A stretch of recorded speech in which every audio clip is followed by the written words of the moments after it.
Sesaat lagi Anda akan menyaksikan Apa Kabar Indonesia Malam, didukung oleh Diabetasol, Le Mineral.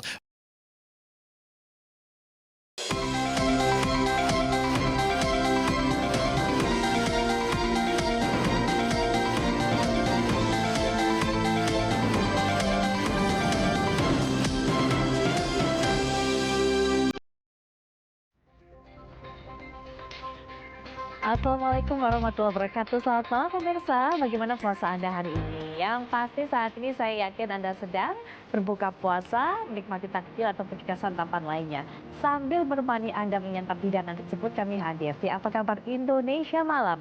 Nanti kami akan sajikan perbincangan dan juga mendengarkan bagaimana pandangan dari masing-masing kuasa hukum pihak pasangan Capres-Cawapres 01, 02, 03 mengenai materi sidang MK, gugatan sengketa hasil pemilu yang berlangsung kembali hari ini dan juga mendengarkan keterangan dari pihak KPU. Bersama saya Putri Viola. Dan bersama saya Ken Ane di Apa Kabar Indonesia Malam, kami akan ajak Anda untuk kembali memperbarui informasi terkait dengan proses penyelidikan dan juga pengungkapan adanya kasus pencampuran BBM dengan air yang kemudian ditemukan di salah satu SPBU di kawasan Bekasi, Jawa Barat. Informasinya, polisi juga menetapkan satu tersangka baru dalam kasus ini, pemirsa. Selengkapnya di Apa Kabar Indonesia Malam untuk Anda.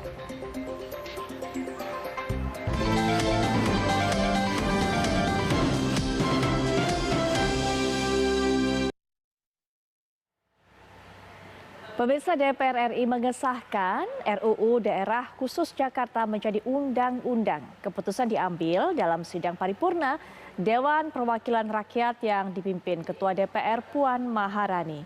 8 partai menyatakan setuju, yaitu PDI Perjuangan, Partai Golkar, Nasdem, Gerindra, Demokrat, Partai Persatuan Pembangunan, PKB, dan PAN. Sementara PKS menolak RUU Daerah Khusus Jakarta. Sebelum diputus, PKS mengajukan usul Jakarta menjadi ibu kota legislasi. Anggaran A128. Pimpinan DPR RI Demokrasi yang mewakili Menteri Hukum dan HAM.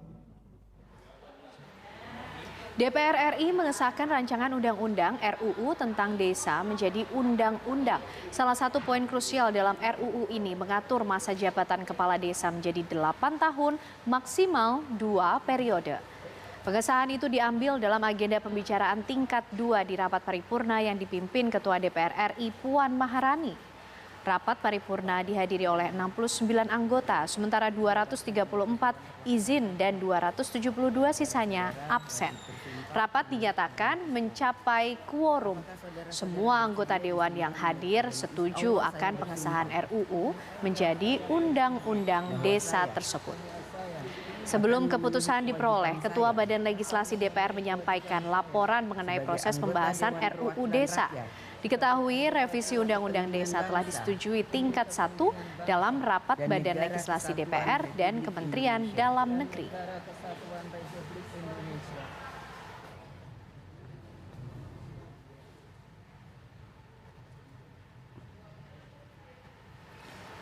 Berikutnya pemirsa, Majelis Kehormatan Mahkamah Konstitusi memutuskan Hakim Anwar Usman melanggar etik. Putusan ini berkaitan dengan pernyataan Anwar Usman dalam konferensi pers pada November tahun lalu tentang pencopotannya sebagai Ketua MK. Majelis Kehormatan MK menjatuhkan sanksi berupa teguran tertulis kepada Hakim Anwar Usman.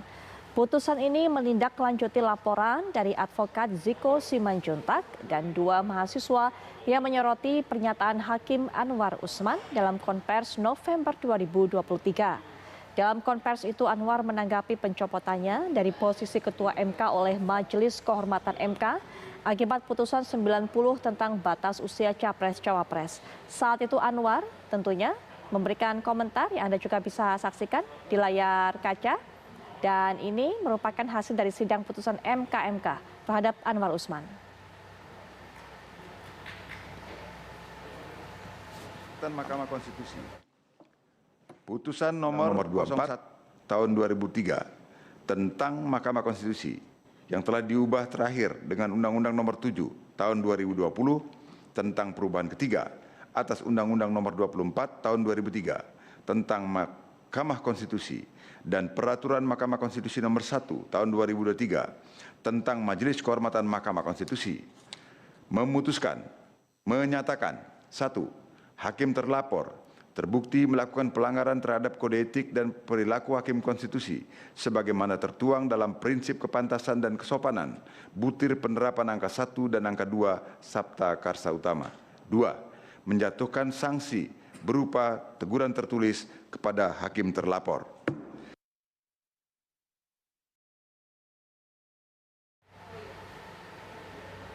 Ya, baik pemirsa, setelah jeda berikut ini kami akan kembali dengan perbincangan untuk bisa melihat kembali kan proses persidangan di MK yang berlanjut pada hari ini, sidang kedua, sidang perselisihan sengketa hasil pemilu. Ya, selengkapnya di Apa Kabar Indonesia Malam bersama dengan Putri Viola sesaat lagi. Anda kembali menyaksikan Apa Kabar Indonesia Malam, pemirsa. Sidang pendahuluan perkara perselisihan hasil pemilu di Mahkamah Konstitusi hari ini mengagendakan pembacaan jawaban dari termohon, yaitu Komisi Pemilihan Umum atau KPU. Nah, jawaban ini diberikan terhadap pemohon paslon nomor urut 1 dan 3. Berikut adalah penjelasan dari Ketua Komisi Pemilihan Umum Republik Indonesia, Hashim Asyari. Secara berturut-turut kami sudah sampaikan jawaban dan tentu saja yang kami sampaikan ke Mahkamah Konstitusi termasuk alat bukti maupun alat bukti yang dijadikan argumentasi untuk menjawab berbagai macam permasalahan yang disampaikan kepada KPU. Pada intinya adalah yang pertama soal permohonan para pemohon untuk membatalkan pasangan calon nomor urut 2 yaitu Prabowo Subianto dan Gibran Rakabuming Raka. Yang kedua, sebagian besar permohonan yang kemarin dibacakan itu berkaitan dengan tuduhan pelanggaran yang bersifat terstruktur, sistematis dan masif. Tapi tadi kami jawab terhadap problem itu siapa sesungguhnya lembaga yang punya wewenang menyelesaikan dugaan pelanggaran terstruktur, sistematis dan masif. Tudingan tidak transparan yang ditujukan pada KPU kemudian dibantah. KPU menyebut sebagai bagian dari transparansi ini maka dibuatlah aplikasi Sirekap. Adalah perangkat aplikasi berbasis teknologi informasi sebagai sarana publikasi hasil penghitungan suara dan proses rekapitulasi hasil penghitungan suara serta alat bantu dalam pelaksanaan hasil penghitungan suara pemilihan umum. Bahwa Sirekap menjadi alat bantu untuk meningkatkan transparansi dan akuntabilitas penyelenggaraan pemilihan umum. Dalam proses yang terbuka ini, masyarakat dapat melakukan cek dan memberikan koreksi terhadap data yang ditulis oleh KPPS pada formulir C hasil. Sebagai bentuk transparansi, KPU Inkasu termohon telah membuka akses kepada seluruh masyarakat Indonesia baik di dalam maupun di luar negeri untuk dapat melihat hasil perolehan suara berdasarkan formulir C hasil dan hasil konversi data oleh Sirekap melalui portal pemilu 2024.kpu.go.id. Selain konteks transparansi dan akuntabilitas, Sirekap juga merupakan upaya yang dilakukan oleh termohon guna meningkatkan partisipasi masyarakat. KPU juga membantah tudingan keberpihakan pada salah satu paslon. KPU menyebut semua langkah yang dijalankan berdasarkan aturan yang berlaku. Sirekap adalah perangkat aplikasi berbasis teknologi informasi sebagai sarana publikasi hasil penghitungan suara dan proses rekapitulasi hasil penghitungan suara serta alat bantu dalam pelaksanaan hasil penghitungan suara pemilihan umum. Bahwa Sirekap menjadi alat bantu untuk meningkatkan transparansi dan akuntabilitas penyelenggaraan pemilihan umum.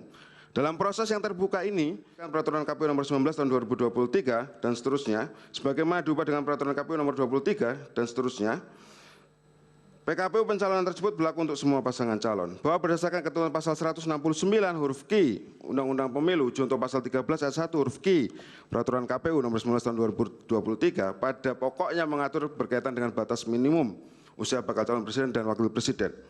Bahwa ketentuan pasal 169 huruf Q Undang-Undang Pemilu diajukan judicial review kepada Mahkamah Konstitusi di mana Mahkamah Konstitusi melalui putusan Mahkamah Konstitusi nomor 90 dan seterusnya tanggal 16 Oktober dalam pokok amar putusannya memutuskan hal sebagai berikut dianggap dibacakan yang mulia.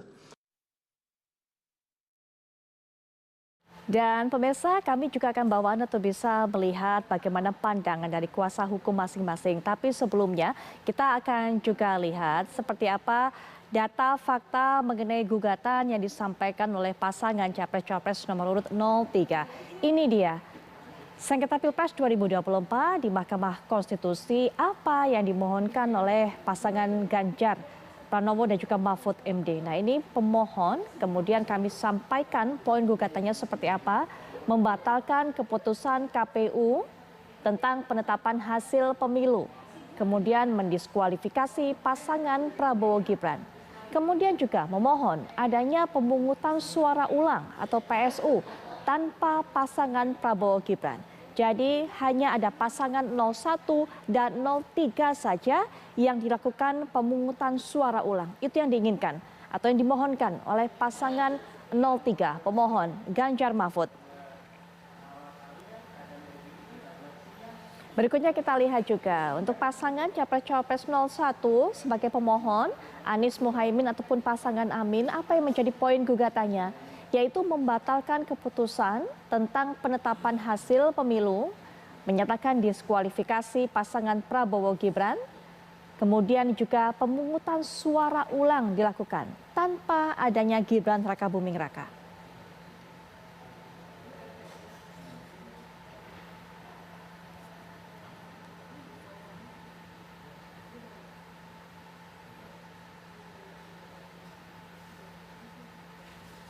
Dan kami bawa Anda untuk bisa melihat tahapan-tahapan jadwalnya juga dari proses persidangan sengketa Pilpres 2024 di MK. 21 sampai 23 Maret adalah pengajuan permohonan dari pemohon. Kemudian 25 Maret pencatatan permohonan dalam BRPK dan juga penerbitan. Kita akan beralih ke tanggal berikutnya. Pengajuan pemohon sebagai pihak terkait kemarin juga dilakukan oleh kuasa hukum dari pasangan 02, Presiden dan juga Wapres terpilih yang berjumlah 45 orang yang mendaftarkan sebagai pihak terkait ke MK. Kemudian juga tanggal 26 Maret pemberitahuan hari sidang pertama kepada para pihak dan pemberi keterangan ataupun juga Bawaslu. Lalu kemarin tanggal 27 Maret dilakukan pemeriksaan pendahuluan persidangan pertama dari gugatan yang disampaikan atau permohonan disampaikan oleh pasangan 01 dan 03. Sementara hari ini kita tiba di 28 Maret yaitu penyerahan jawaban termohon atau KPU, kemudian keterangan pihak terkait dan pemberi keterangan yaitu Bawaslu. Kemudian di awal April, yaitu Senin depan, nanti juga akan dilanjutkan mendengar keterangan saksi dan atau ahli, serta memeriksa dan mengesahkan alat bukti tambahan. Tapi jangan lupa juga pada tanggal tersebut 1-18 April nanti juga akan terhenti. Ada jeda dengan libur dan juga cuti bersama Hari Raya Idul Fitri. 22 April seharusnya sudah kita dengarkan bagaimana pengucapan putusan ataupun ketetapan serta penyampaian salinan keputusan atau ketetapan. Prosesnya begitu panjang. Hari ini merupakan hari kedua dan seperti yang kita informasikan dari jadwal dan tahapan sengketa ini bahwa nanti tanggal 1 April kita bisa melihat kembali bagaimana proses dari persidangan ini. Ya, tadi kita sudah mendengarkan bagaimana tanggapan keterangannya disampaikan oleh Ketua KPU yaitu Hasyim Asyari. Kita juga sudah mendengarkan kuasa hukum KPU setidaknya memberikan argumentasinya mengenai Sirekap yang tujuannya adalah transparansi dan juga agar rakyat bisa mengetahui secara bersama bagaimana proses penghitungan secara berjenjang ini berlangsung. Kemudian juga tadi menyanggah mengenai keberpihakannya atau tuduhan keberpihakan kepada pasangan 02. Nanti kita akan bahas lebih lanjut bersama dengan para kuasa hukum dari masing-masing. Tapi setelah jeda berikut ini kami segera kembali.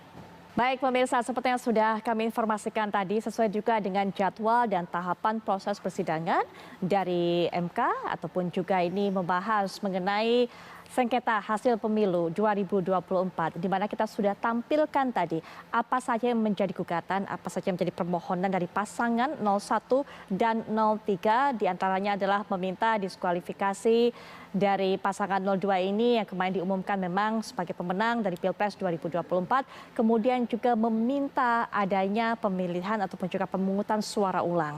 Nah, agak berbeda memang pasangan 01 ini meminta hanya pasangan 01 dan 03 yang mengikuti pemungutan suara ulang, tapi kemudian pasangan 03 ini juga meminta hanya pasangan 01 dan 03, tapi pasangan 01 meminta tidak adanya Gibran Rakabuming Raka, hanya Prabowo Subianto.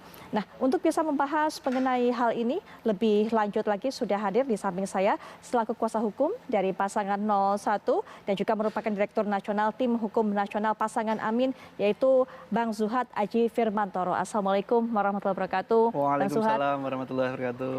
Baik, dan juga akan memberikan pandangannya selaku mantan Komisioner KPU sudah hadir bersama kita di studio Pak Arief Budiman. Selamat datang Pak Arief. Sorry. Maaf mengganggu bukanya jadinya. Assalamualaikum warahmatullahi wabarakatuh. Selamat malam. Monggo silakan. Sini ya, oke. Baik, dan juga secara daring kita sudah terhubung dengan kuasa hukum dari pasangan 03 Pak Sira Prayuna. Selamat malam Pak. Baik, kami juga coba menghubungi dari kuasa hukum kubu 02, ada Mbak Francine Wijoyo. Selamat malam Mbak Francine. Baik, nanti kita akan dengarkan juga, kami masih akan coba hubungi dari kuasa hukum 02 dan juga 03.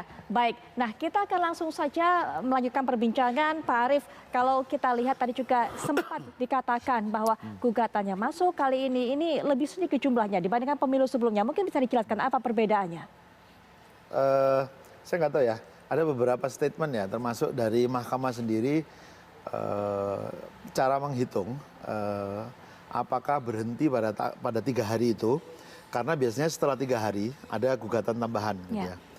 Kemudian yang kedua, soal gugatan itu kan bukan hanya soal kuantitatif jumlahnya, ya, tapi juga soal kualitas gugatannya. Kalau banyak tapi semuanya berkualitas ya nggak problem. Tetapi kalau misalnya jumlahnya lebih sedikit, tapi sebetulnya ya gugatan yang biasa-biasa aja lah kira-kira gitu, ya tidak bisa bandingkan sebetulnya, karena gugatan itu ada kualitasnya dan ada kuantitasnya. Oke. Baik, masing-masing berbeda kualitas dan kualitasnya. Kita bicara mengenai permohonan dari pasangan 01 juga. Sepertinya pasangan 01 Bang Zuhad yakin bisa kok akan diadakan pemilihan ataupun juga pemungutan suara ulang. Bukannya nggak mungkin hal seperti itu? Apa yang menjadi dasar keyakinannya? Menjadi sangat mungkin ya Mbak, karena ya kita bisa menjelaskan secara argumentatif. Kita terangkan juga dengan pembuktian dan fakta-fakta hukum terkait gitu.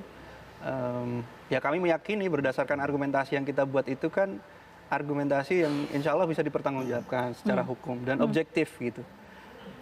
Kita di petitum tidak meminta pemenangan 01. Itu kami sebenarnya ingin menunjukkan bahwa kita gugatan ini tidak didasarkan pada hal yang emosional gitu, itu enggak. Kita benar-benar mendasarkan permohonan ini pada hal yang sifatnya sangat objektif dan rasional. Itu kenapa kita di dalam petitum juga mencantumkan, pertama kan kita minta supaya didiskualifikasi pasangan calon 02. Tetapi di dalam alternatifnya kita sampaikan didiskualifikasi cukup di cawapres. Sebab memang yang kita soal secara hukum itu adalah cawapresnya. Karena kita yang menilai bahwa cawapres bermasalah, terutama pada saat pendaftaran. Ada yang sudah menyampaikan keberatan ke KPU, sudah bahkan sampai ada yang melakukan judicial review terhadap PKPU 23 gitu.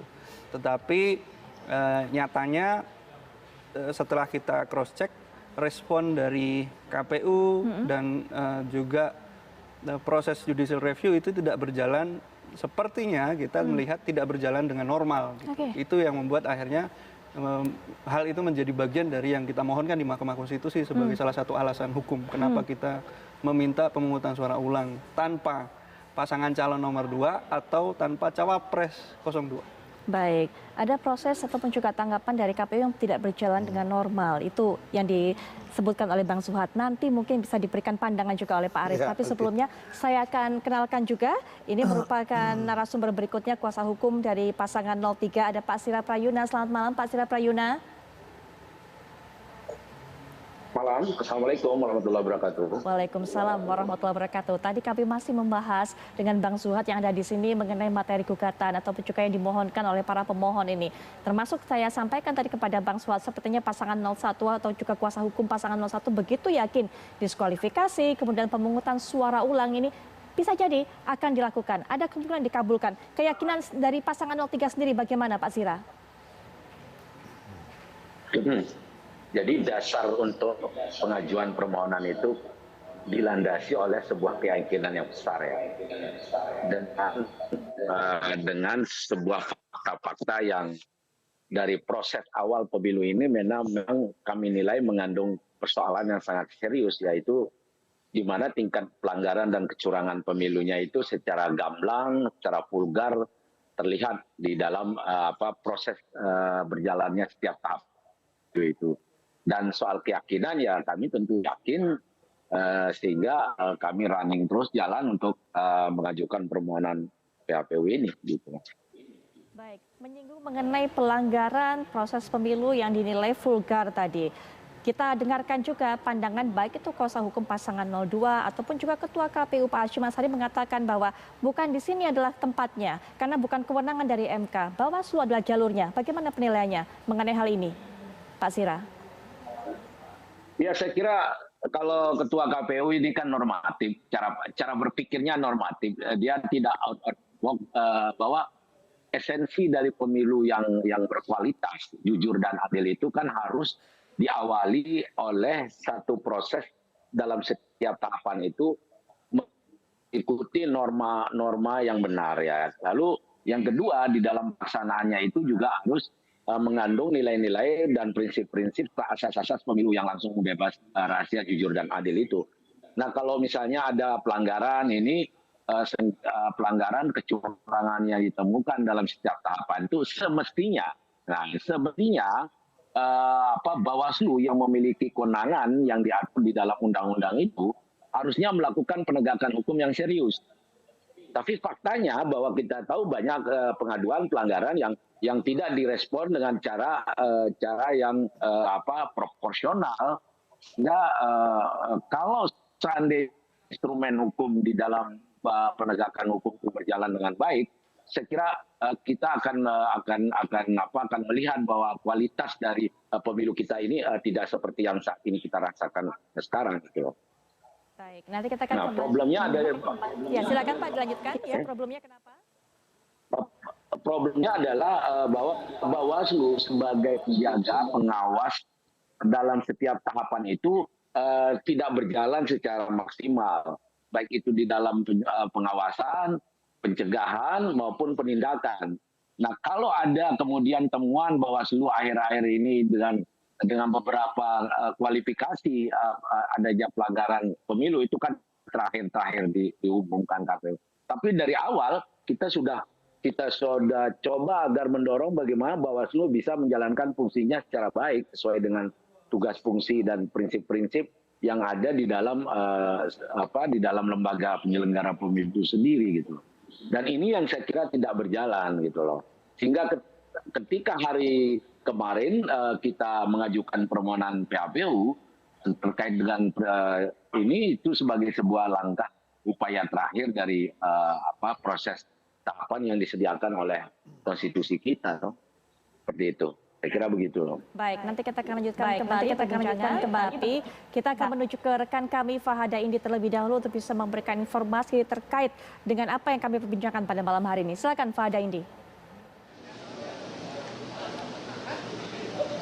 Ya, Putri Viola dan juga pemirsa, ini adalah hari ke-16 di puasa Ramadan 1445 Hijriah. Hari ini Presiden Joko Widodo mengajak para jajaran menteri di Kabinet Indonesia Maju untuk melakukan acara buka bersama. Nah, acara bukber ini pun sedang terlaksana di Istana Negara Jakarta, di mana kami tadi memantau memang para menteri ini sudah hadir di Istana Negara sejak pukul 5 sore.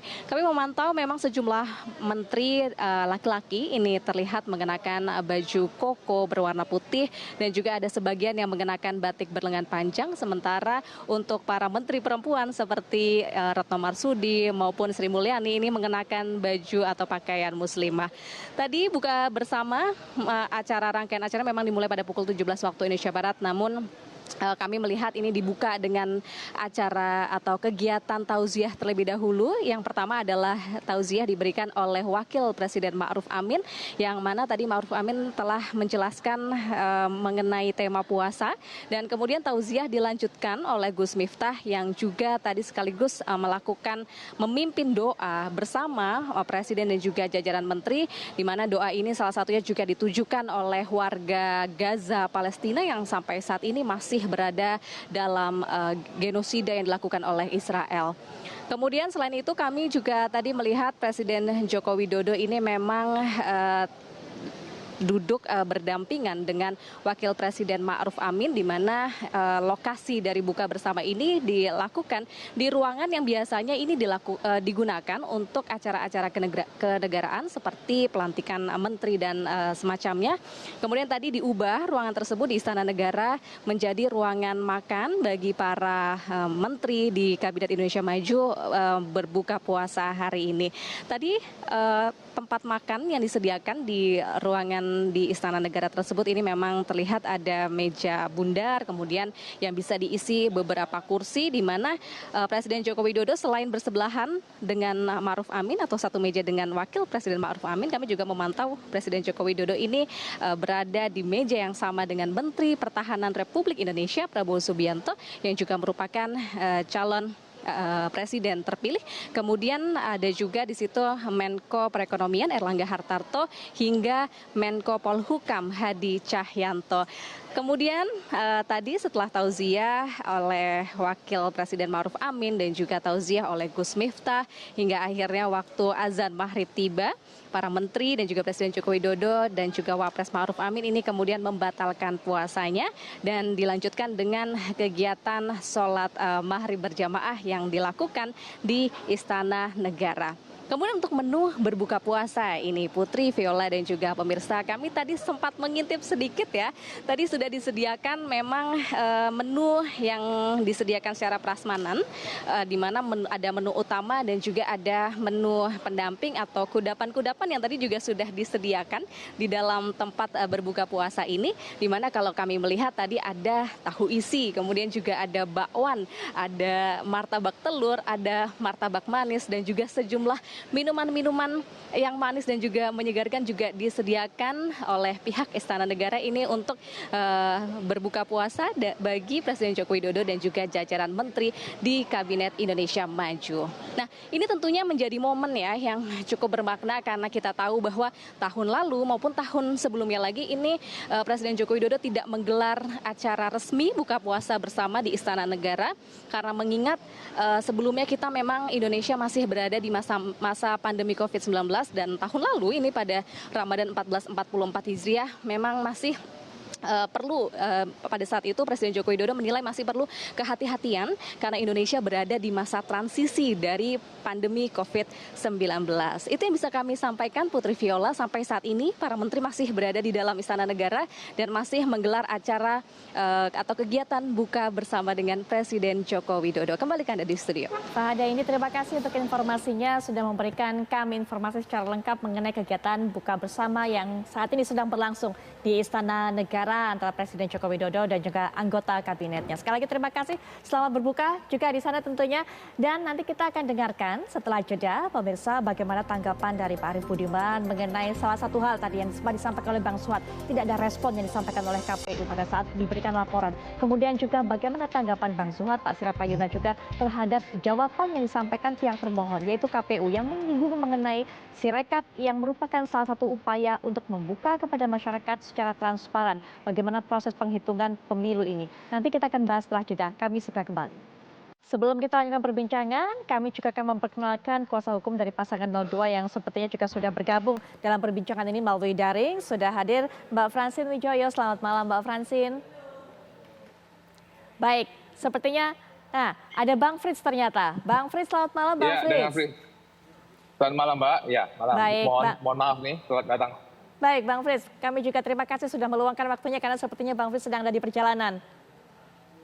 Iya, karena kita mau kembali ke MK nih Mbak, karena jam 7.30 akan kembali lagi untuknya sidangnya.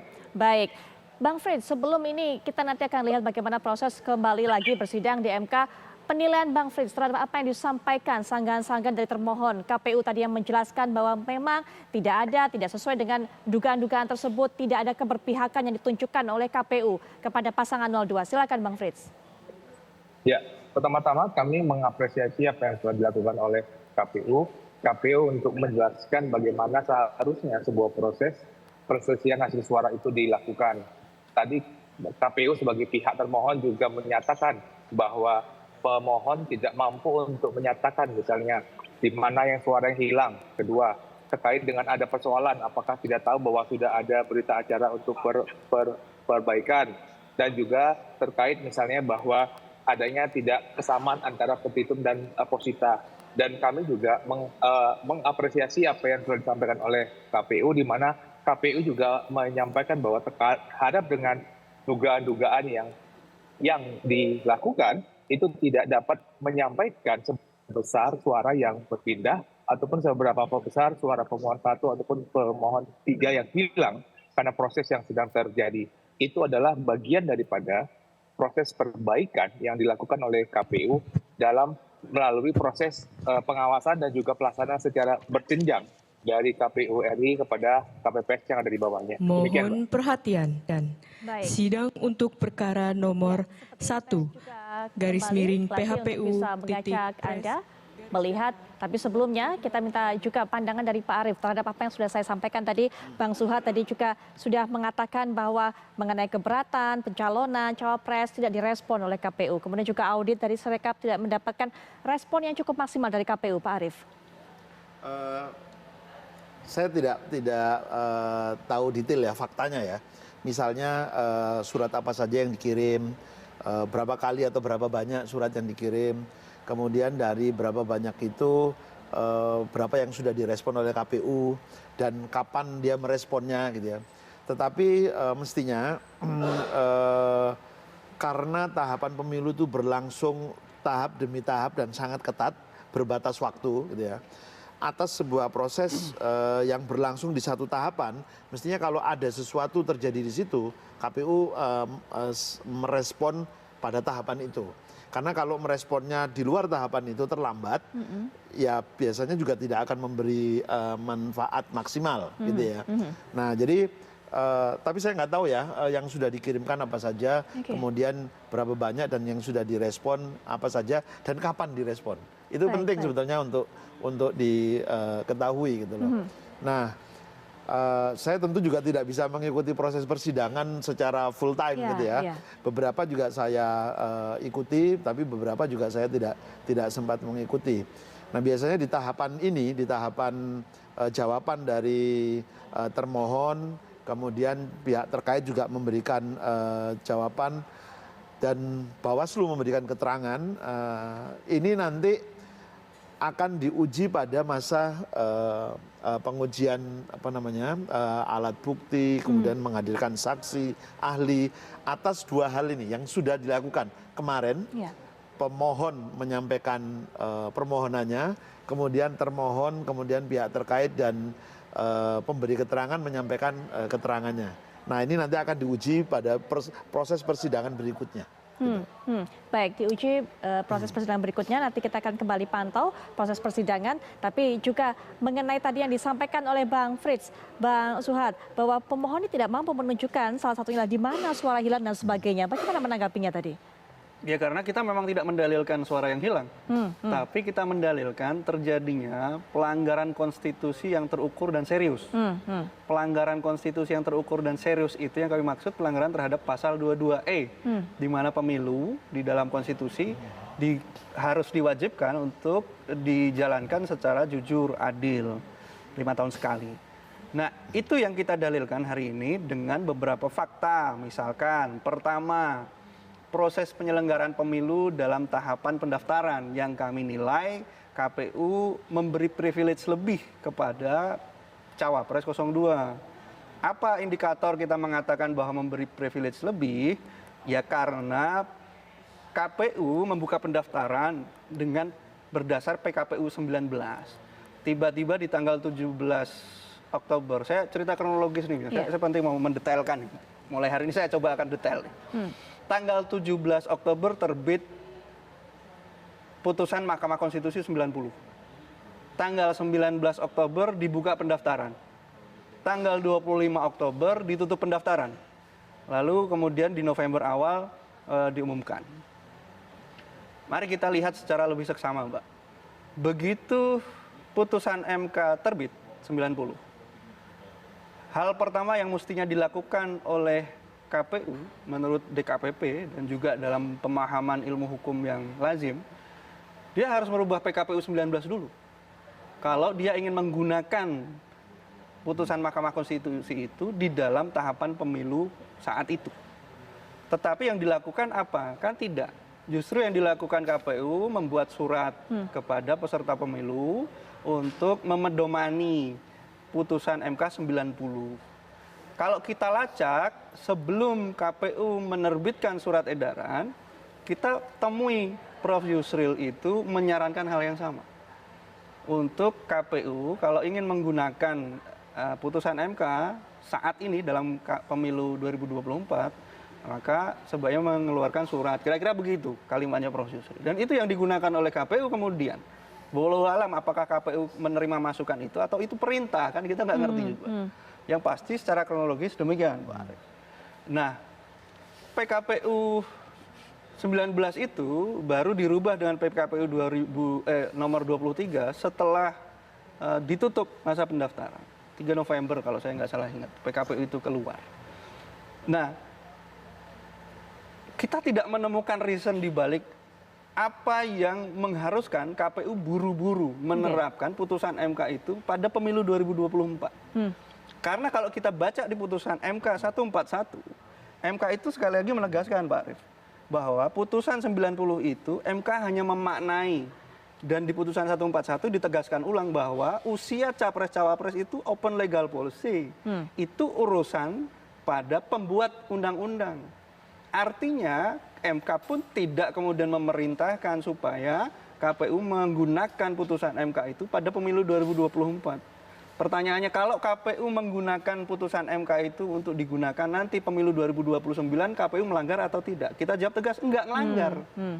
Jadi kenapa KPU mesti memaksakan putusan MK 90 itu harus digunakan pada tahapan pendaftaran yang tanggal 19 sampai 25 Oktober itu, Mbak? Ini kan terang benderang kalau saya cerita begini. 2 hari, misalkan KPU bilang 2 hari kan nggak mungkin merubah PKPU karena dia butuh konsultasi ke DPR. Maka pertanyaannya sekali lagi, apakah kalau KPU tidak menggunakan putusan MK pada pemilu saat ini, itu melanggar atau enggak?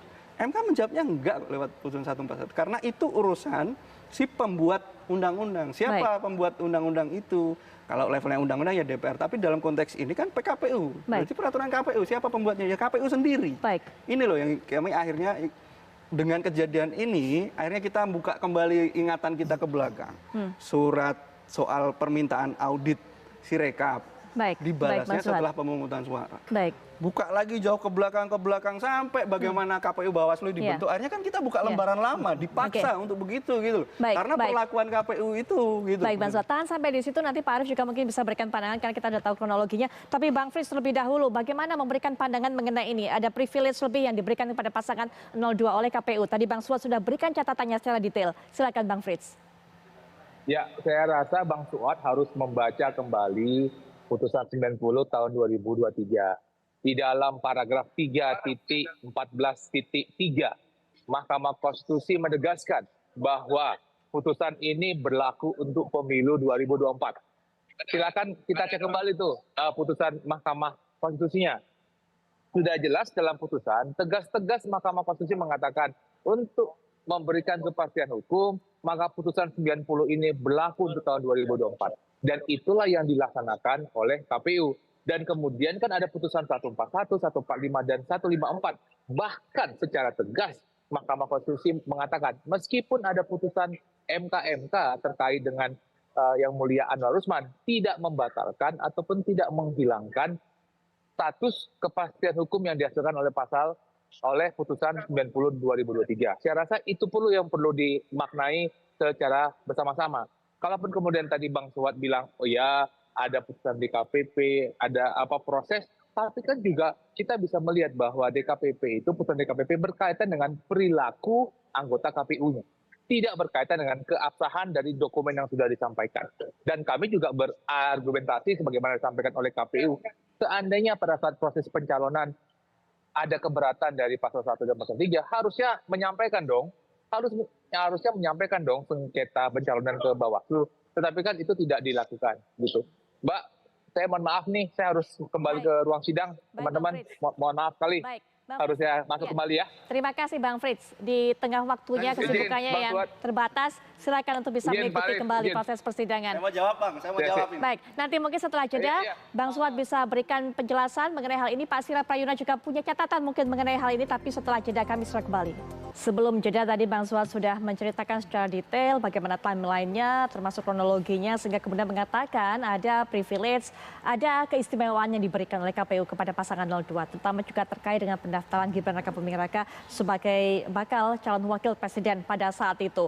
Sudah ada sanggahan juga dari Bang Frits, tapi sebelum Bang Suhat bisa memberikan pandangannya ataupun juga jawabannya dari Pak Sira Prayuna, apakah juga kemudian ada concern mengenai hal ini juga yang disampaikan mengenai urgensi untuk bisa melaksanakan putusan MK pada saat itu? Silakan Pak Sira.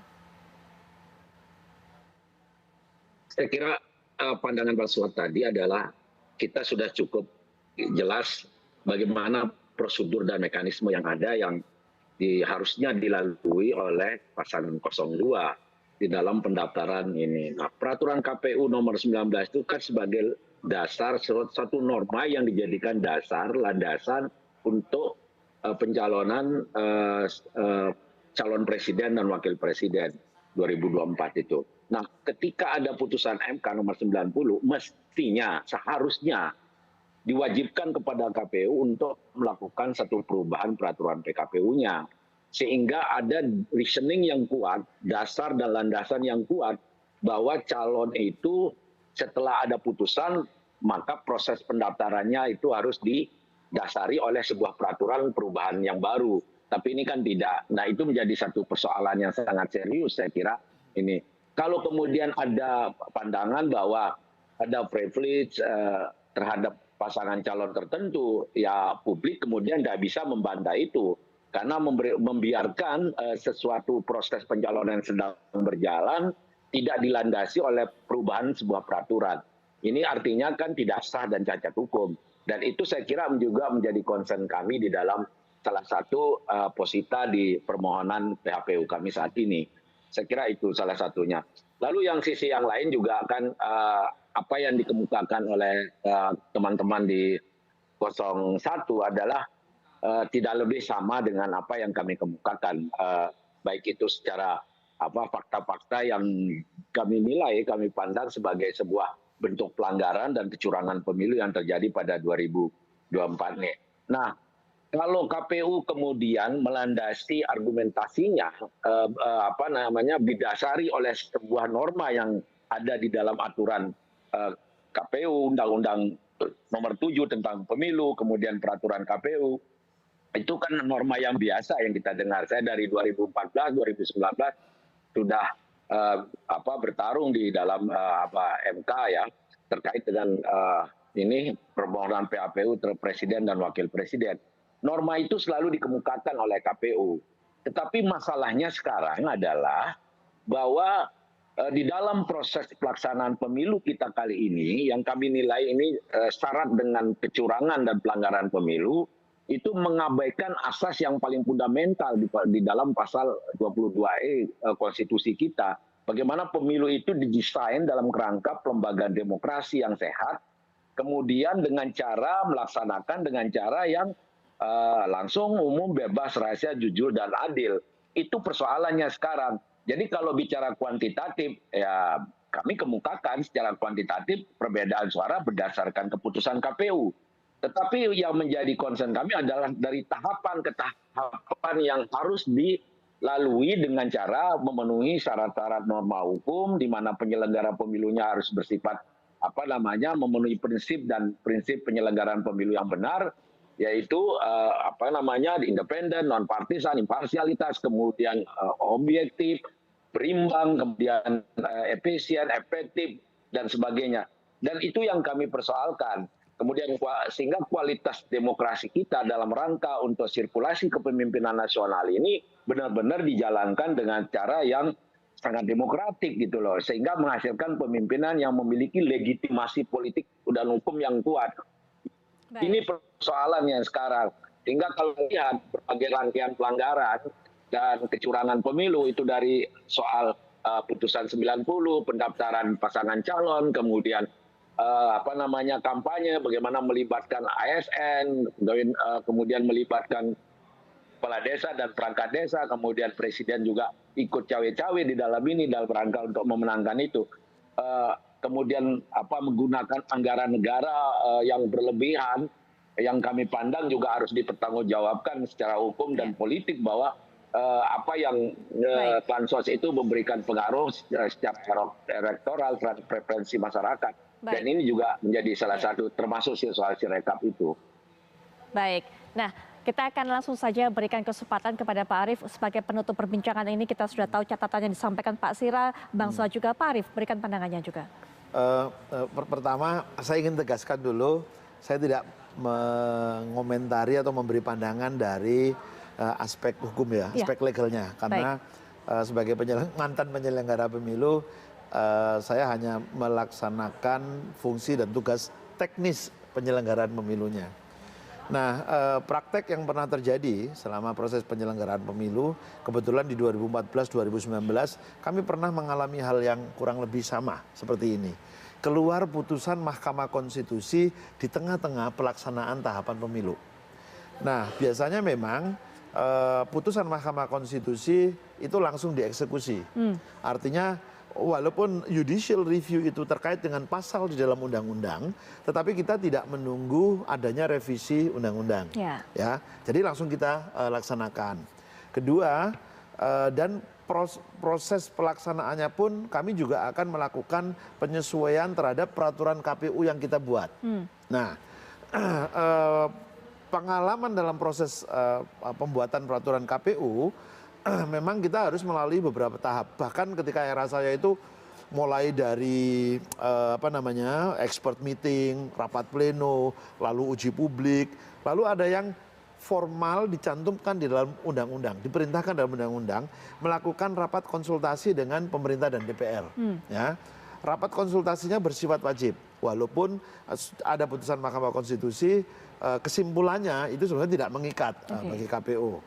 Nah, putusan Mahkamah Konstitusi di dalam pemilu yang pernah keluar baik di tahapan pemilu 2014 maupun 2019 kadang-kadang timingnya agak berbeda. Ya. Ada yang keluar ketika ada cukup waktu untuk melakukan rapat konsultasi terlebih dahulu. Tapi ada juga yang keluar ketika tidak cukup waktu untuk melakukan rapat konsultasi dengan pemerintah dan DPR. Nah, menghadapi itu biasanya kami melakukan revisi peraturan KPU, lalu memberitahukan kepada memberitahukan secara resmi kepada pemerintah dan DPR sekaligus sebagai bagian dari konsultasi karena waktunya yang sudah mepet tadi dan mungkin saat itu sangat mungkin ya saya agak lupa juga nih DPR sedang reses. Nah di dalam surat itu biasanya kami sebutkan juga apabila ada pandangan yang berbeda dari yang kami lakukan karena sebetulnya kan kami melakukan normatif aja ada putusan Mahkamah Konstitusi lalu peraturan KPU kita revisi seperti perintah Mahkamah Konstitusi. Nah kalau ada pandangan berbeda maka ini kita bisa kita bahas lagi tapi kalau tidak ada maka peraturan KPU sudah kami revisi sebagaimana yang kita lakukan. Baik. Nah, biasanya alurnya seperti itu. Nah itu tentunya berbeda dengan apa yang kemudian dilakukan apa yang terjadi di 2024 saya pikir semua udah tahu ya, ada tahapan, ada keluar putusan Mahkamah Konstitusi, KPU kemudian melakukan eksekusi, barulah kemudian terbit peraturan KPU-nya. Betul. Nah, atas kronologis yang seperti ini, saya pikir para ahli hukum yang memberikan pandangan. Oke, baik. Saya menyampaikan secara teknis apa yang dilakukan oleh KPU. Ya baik, Pak Arief terima kasih sudah meluangkan waktunya juga untuk bisa berbagi pengalaman. Sayangnya saya tidak bisa memberikan kesempatan lagi Bang Zuhad, Pak Sira untuk bisa memberikan pandangannya karena sepertinya juga sudah akan segera dimulai di sana. Tapi Bang Zuhad terima kasih, Pak Sira juga terima kasih. Sebelum kita menutup perbincangan ini, saya akan memberikan kesempatan kepada Shena Damayana juga terlebih dahulu untuk bisa mengabarkan sesaat lagi kabarnya Shena akan segera dimulai lanjutan dari proses sidang. Anda bisa berikan informasi saat ini bagaimana? Silakan Shena. Ya Putri Viola, sidang perkara PHPU ini yang telah berlangsung dari jam 1 siang waktu Indonesia Barat ini sedang mengalami skors dan akan kembali direncanakan ini akan kembali dilaksanakan pada jam 19.30 waktu Indonesia Barat. Dan terlihat pemirsa situasi terkini dari gedung Mahkamah Konstitusi Jakarta Pusat memang ini masih sepi, tetapi di ujung pintu masuk ke ruang sidang itu memang sudah ada beberapa terlihat kuasa hukum yang akan kembali melaksanakan sidang yang akan berlanjut di jam 19.30 waktu Indonesia Barat. Dan pemirsa ini mereview sedikit dari hari ini, ada beberapa poin yang menarik pemirsa dari kubu 02 yaitu Oto Hasibuan di mana beliau menyampaikan bahwasannya pemilu saat ini adalah yang terbaik dan juga bukan yang terburuk. Beliau menyampaikan akan berpegang teguh dan tidak akan bergetar pemirsa untuk menghadapi segala asumsi dan juga hal-hal yang sifatnya menggiring opini dari pihak-pihak yang menuntut. Juga perkara ini seharusnya dibawa ke Bawaslu, ia mengatakan, bukan ke Mahkamah Konstitusi, dan permohonan tersebut dianggap salah kamar oleh tim pasangan calon nomor urut 02 ini. Dan adapun pihak KPU menolak gugatan dari Anies Baswedan dan juga Muhaimin Iskandar. Juga di antaranya pihak KPU menjelaskan bahwa KPU ini hanya menangani PHPU atau perselisihan hasil pemilu saja, serta pihak 01 pun ini kemarin sempat dianggap tidak membahas tentang PHPU itu sendiri pemirsa, tapi lebih membahas terhadap hal-hal seperti bansos yang kemarin sempat diberikan oleh Presiden Jokowi ke beberapa daerah di Indonesia. Juga hal tersebut bersamaan dengan permohonan yang disampaikan oleh pihak 03 dan akan tetapi ini ditanggapi oleh Yakub Hasibuan selaku tim kuasa hukum dari 02 bahwa tidak ada bukti dari pihak terkait. Demikian Putri Viola. Nah, terima kasih untuk informasinya. Sebelum nanti kita juga akan lihat bagaimana perkembangan proses sidang yang akan terus berlanjut sesaat lagi. Ken Ana akan menemani kita dengan rangkaian kabar menarik lainnya. Silakan ya, betul Ken. sekali Putri Viola dan juga pemirsa. Selain kita menunggu bagaimana jalannya sidang yang menarik untuk disimak, tapi juga selain itu kami masih akan menghadirkan informasi untuk Anda soal pernyataan Puan Maharani yang kemudian bicara mengenai rencana pertemuan Ketua Umum PDIP Megawati Soekarno Putri dengan Presiden terpilih Prabowo Subianto. Sesaat lagi kami hadir untuk Anda.